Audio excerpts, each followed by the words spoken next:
முதலமைச்சர் அவர்கள் தொடர்ந்து பேசுவது இந்த எஃப்சிஆர்ஏ அமெண்ட்மெண்ட் பில்லை பற்றி பேசுகிறாங்க. இன்னைக்கு அது பாராளுமன்றத்தில் நடைமுறையில் இல்லை என்றாலும் கூட இன்னைக்கு நம்முடைய அரசு அந்த டிஸ்கஷன் நம்ம வாபஸ் வாங்கியிருக்கிறோம். அதனால் கேரளாவிலிருந்து வேறு வேறு பகுதியிலிருந்து இந்த பாரதிய ஜனதா கட்சி கூட கேட்டிருந்தாங்க. நிறைய எதிர்க்கட்சி இன்னைக்கு நிறைய பொய் பேசுகிறாங்க சம்பந்தமாக. அது தமிழக மக்களுக்கு தெரியும். இன்னைக்கு எஃப்சிஆர்ஏ என்பதே கொண்டு வரப்பட்டதே காங்கிரஸ் ஆட்சியில்.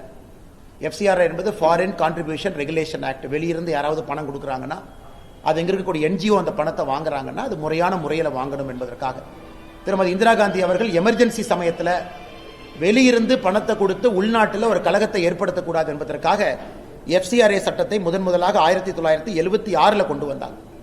அதன் பிறகு எஃப்சிஆர்ஏ சட்டத்தை மேஜராக கொண்டு வந்த சட்ட திருத்தமும் கூட 2010 அப்பொழுதும் காங்கிரஸ் டிஎம்கே தான் சட்ட திருத்தத்தை கொண்டு வந்தாங்க.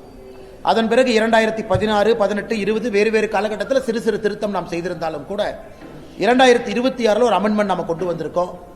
குறிப்பாக ஒரு எஃப்சிஏ நிதி மூலமாக இருக்கக்கூடிய ஒரு என்ஜிஓ அமைப்பு அவங்களுக்கு லைசன்ஸ் கேன்சல் ஆயிடுச்சு, அப்பீலுக்கு போறாங்க.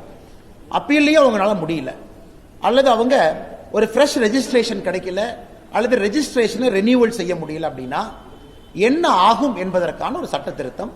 இது யாருக்கும் எதிரானது கிடையாது. ஆனால் தமிழகத்தில் முதலமைச்சர் பார்த்தீங்கன்னா இது சிறுபான்மையினருக்கு எதிரானது, கிறிஸ்டியன் கம்யூனிட்டிக்கு எதிரானது அப்படிங்கிற பொய் பிரச்சாரத்தை பேசுறாங்க. எஃப்சிஆர்ஏ எல்லாருமே வச்சிருக்கிறாங்க, எல்லா அமைப்புகளும் வச்சிருக்கிறாங்க. வெளியிருந்து நிதி வந்து உள்ளே வேலை செய்யக்கூடிய எல்லோருக்கும் எஃப்சிஆர்ஏ லைசன்ஸ் இருக்கு.